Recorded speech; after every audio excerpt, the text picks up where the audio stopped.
Santé, est-ce que vous pouvez vous présenter en une ou deux petites phrases? Vicente Lizarazu, je sais pas ce que je dois dire, ex-footballeur, retraité. Non, voilà, footballeur, pour moi il n'y a pas d'ex-footballeur, donc footballeur et puis aujourd'hui je travaille dans les médias. D'accord. Je suis pas journaliste, je sais pas, c'est pareil, il n'y a pas de nom à ce que je fais. Une espèce de reporter du sport, du foot, voilà. Bon, très bien. Alors quel est votre engagement citoyen aujourd'hui? Alors déjà, moi, c'est un terme qui me fait un peu peur, moi, engagement citoyen, waouh. Non, je veux dire, ma petite contribution collective, c'est les océans, la protection des littoraux, des océans. C'est le sujet qui me touche le plus, de par mon parcours. Moi, je suis né au Pays Basque, entre mer et montagne, un papa plongeur, passion pour le surf, passion pour la voile, et donc qui m'a amené à passer du temps au bord de l'eau. Sur l'eau, sous l'eau, et j'adore la mer, j'adore les océans, et comme j'ai eu la chance grâce au foot d'être connu, et que quand tu es connu tu attires les médias, donc c'est comme une espèce de caisse de résonance. Quand tu parles, on l'entend, et je me suis dit que c'était bien de mettre ça au service de cette cause-là, défendre les océans, parce que je me suis rendu compte de par mon expérience qu'il y avait beaucoup de problèmes de pollution. Et concrètement, ça se fait comment? Travail pédagogique avec les écoles, avec les enfants, campagne de nettoyage des plages avec les enfants chaque année au mois de mars, voilà, des événements organisés tout au long de l'année. Je fais ça depuis, moi je suis parrain de Surfrider Foundation depuis presque 20 ans. Et j'ai créé Lisa pour une mer en bleu en 2003 suite au naufrage du Prestige. Voilà, pour essayer de passer à la vitesse supérieure. Mais comme avec Surfrider, on est à peu près sur les mêmes univers, on est amené à être partenaire maintenant, donc l'histoire continue. Mais c'est vrai qu'il y a 20 ans, tout le monde s'en foutait de la protection des océans. Aujourd'hui, protéger l'environnement, c'est devenu un peu à la mode, mais c'est vrai qu'il y a 20 ans, il n'y avait pas grand monde. Mais je suis content que ça ait bien évolué. Ça a bien évolué, c'est-à-dire que depuis que vous faites partie de cette association-là, vous êtes un peu plus investi, ça bouge un peu plus? Non, je suis content que aujourd'hui, dans le discours politique, dans le discours de tout politique, qu'il soit de gauche ou de droite, tu es obligé de parler d'environnement. Enfin, on l'a vu pendant la campagne présidentielle, ça a été quand même un sujet majeur. Aux États-Unis, on le voit, c'est un sujet qui est devenu majeur. On voit que les entreprises, dans leur politique de marketing, c'est un sujet majeur. Donc ça, c'est en train d'évoluer. Après, concrètement, la situation n'a pas trop évolué parce qu'il faut du temps. Quand je parle par exemple de la pollution des océans, ça n'a pas beaucoup évolué. Il y a toujours autant de pollution, que ce soit la pollution bactériologique ou les macrodéchets ou voilà, des poissons qui bouffent du plastique et qui meurent derrière. Enfin, il y a toujours les mêmes soucis, mais il faudra un certain temps pour qu'il y ait des effets positifs. Et ça passe comment? Il faut déjà faire prendre conscience des gens, c'est ça? C'est ça votre... Ouais, enfin déjà je pense que il faut pas culpabiliser. Je pense qu'il faut essayer d'expliquer la situation, essayer d'expliquer notre comportement sans forcément culpabiliser, et amener chacun à un peu modifier son attitude. Il est évident que si tu n'as pas les pouvoirs publics qui ont quand même un pouvoir de modifier beaucoup de choses, tu fais pas de gros progrès, mais déjà les comportements individuels, c'est un sujet sur lequel on peut évoluer. Alors c'est vrai que moi, les enfants, c'est un sujet qui me touche particulièrement parce que ils sont vachement à l'écoute, alors que les adultes ne le sont pas. Et les enfants transmettent à leurs parents, et quelque part c'est un peu les professeurs de leurs parents, et ça marche pas mal, et c'est assez agréable d'avoir l'impression d'être un peu efficace et d'arriver à faire passer un message. Donc moi je suis assez touché par ça.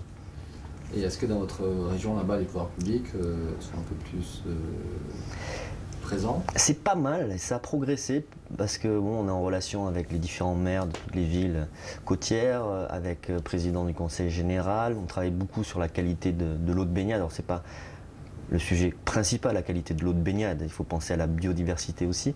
Mais si tu améliores la qualité de l'eau de baignade, forcément, tu améliores la situation des animaux, des végétaux. Et c'est en train de s'améliorer, mais on s'est aperçu que il faut aussi traiter les rivières, que les rivières ne sont pas traitées. Enfin, c'est global, c'est un petit peu comme...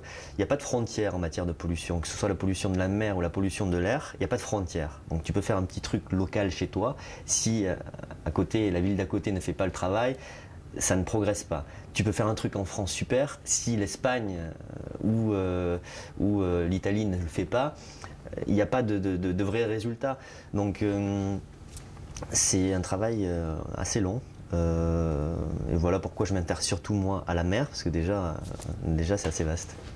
Et donc les mers, comme elle est partout, on va dire même en Europe, est-ce que justement ces mouvements-là, ils ne doivent pas être aussi proposés au niveau européen?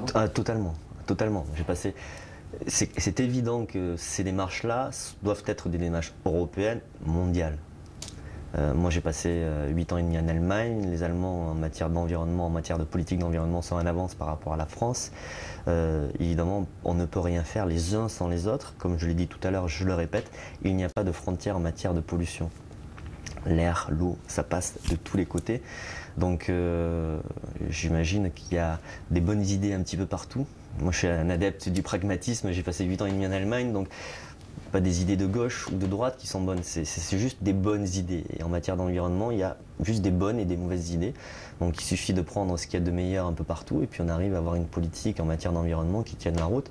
Voilà, sur le plan des océans, on arrive maintenant un peu à faire le listing des maux, des difficultés, que ce soit en matière de transport aussi des produits dangereux. On l'a vu, hein, les différents naufrages qu'il y a pu y avoir, les pollutions par hydrocarbures, les pollutions par produits chimiques. Il y a différents chantiers à élaborer. Est-ce que l'environnement pour vous est-il un vecteur de citoyenneté? C'est-à-dire que ça permet à des gens de se sentir un peu plus citoyens en défendant une cause qui est plus citoyenne? Oui, bien sûr, mais encore une fois, je pense qu'il faut faire les choses comme tu les ressens. C'est-à-dire qu'il n'y a aucune obligation. Des gens qui n'ont pas spécialement envie de s'engager dans quelque chose, qui ne sentent pas défendre quelque chose, mais c'est pas parce qu'ils n'y croient pas, c'est parce qu'ils n'en ont pas les capacités, ils n'en ont pas l'énergie, ils ne savent pas comment faire.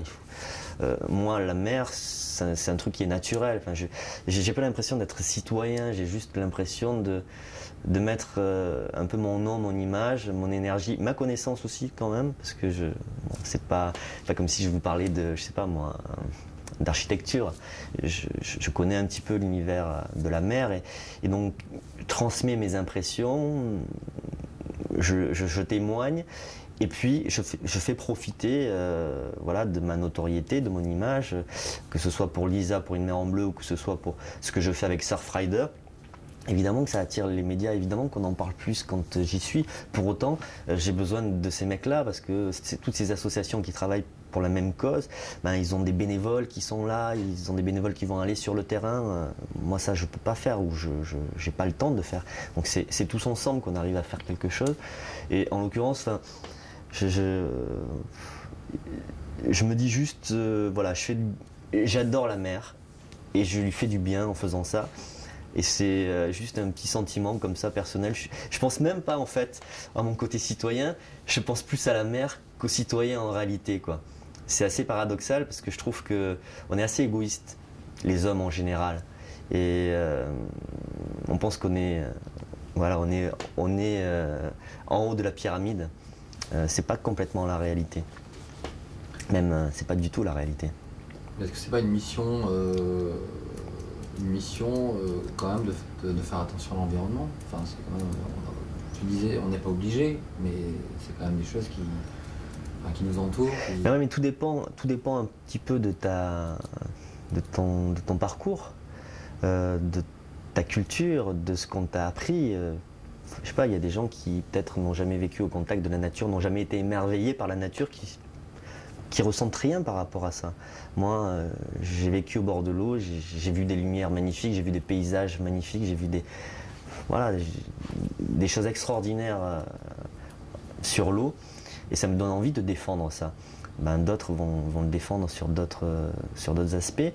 Moi, je ressentirai moins, quoi. Chacun fait ce qu'il peut, ce qu'il veut, et je crois que ça... Et en même temps, il y en a qui n'en sont pas capables non plus, qui n'en ont pas envie, qui ont d'autres soucis.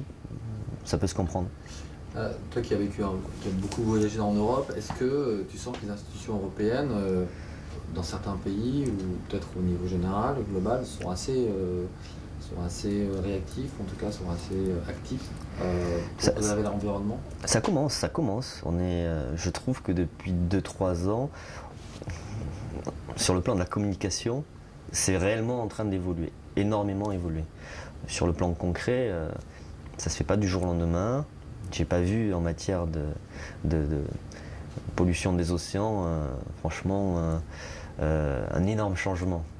Donc c'est déjà pas mal, il y a le discours. Maintenant, on espère juste que sur le terrain, ça évolue. Est-ce que tu penses que si il y a des informations, en tout cas des éléments qui sortent au niveau européen, est-ce qu'il y aura plus d'impact dans chaque pays? Ah évidemment. Je peux juste reformuler la question. Non mais c'est évident que si ça touche à l'Europe, je voudrais aller même plus loin, il faut que ça touche à la planète. Si aujourd'hui sont les Chinois, les Indiens, s'ils ne suivent pas cette politique-là, on aura toujours des problèmes.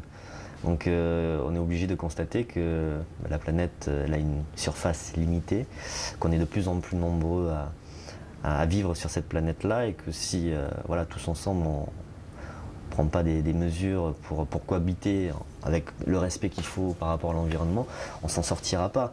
Donc ce discours il commence dans mon petit village en Daï et puis il doit traverser tous les océans pour aller dans tous les villages du monde et toutes les plus grandes villes du monde évidemment. Et l'Europe c'est un point de départ parce que l'Europe c'est quand même une puissance au niveau mondial et quand je sais pas, tu es le président de l'Europe comme c'est le cas avec Sarkozy aujourd'hui, on peut discuter avec le président de la Chine, des États-Unis, enfin tu vois, même en tant que président de la France, évidemment que ce sont ces gens-là qui doivent porter le message.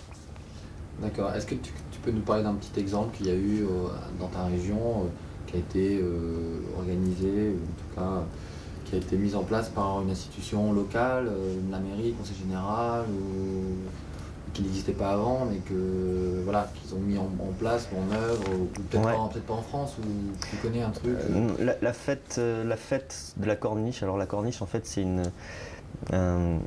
c'est des falaises sur à peu près une quinzaine de kilomètres entre Hendaye et Saint-Jean. Il y a une fête qui a été organisée pendant un week-end.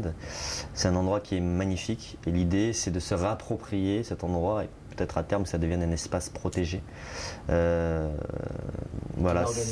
C'est organisé conjointement entre le Conseil général des Pyrénées-Atlantiques et puis les différentes mairies qui se trouvent sur la zone, Hendaye, Urugne, Saint-Jean-de-Luz, Cibourg. J'ai trouvé que c'était un bel événement et à la fois avec des institutions impliquées et puis des associations impliquées. Et j'ai vu des milliers de personnes venir marcher dans un endroit où normalement c'est des voitures qui passent et j'ai trouvé ça vraiment très, très beau, quoi, une belle réussite. On manque, je trouve, d'espace naturel en France. Moi je ne parle que de la mer, hein, mais je trouve qu'on manque de sites protégés où justement les poissons peuvent se reproduire, où la nature peut pousser librement. Alors si toi tu étais ministre, ou en tout cas si tu avais des pouvoirs d'être maire, quelles sont les réformes ou quelles sont les actions que tu aimerais bien mener, hein, personnellement, qui concernent toi, ta région ou... Non, franchement, je sais pas. Je sais pas. Je veux pas me mettre à leur place. J'avais pas spécialement envie. Il n'y a pas une action en ce moment qui t'intéresse plus ou qui te concerne plus Non, mais je trouve que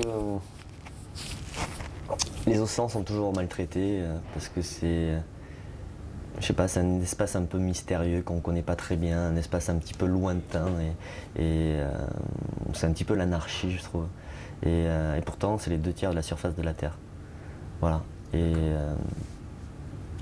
on s'en fout un peu.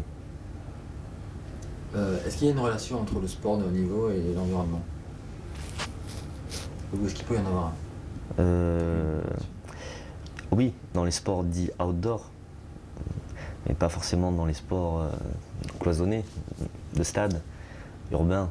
le foot, le basket, dans des trucs un peu fermés. Ça, par contre, le surf, le freeride en ski, ces sports-là, ce sont des sports dans lesquels tu t'épanouis de par ta relation avec la nature. Au-delà du côté compétition, ce qui t'émerveille, c'est justement d'être dans la nature. Quand tu fais du surf, c'est d'être au milieu de la mer, c'est de voir la beauté d'une vague, c'est d'entendre le bruit des vagues, c'est de sentir l'odeur de la mer. C'est ça qui apporte du caractère à ces sports. Donc oui, de ce point de vue, mais pas tous les sports, bien sûr. Il y a des sports où, quand tu as du béton partout, bon, c'est pas forcément très intéressant. Ok, bah écoute, merci.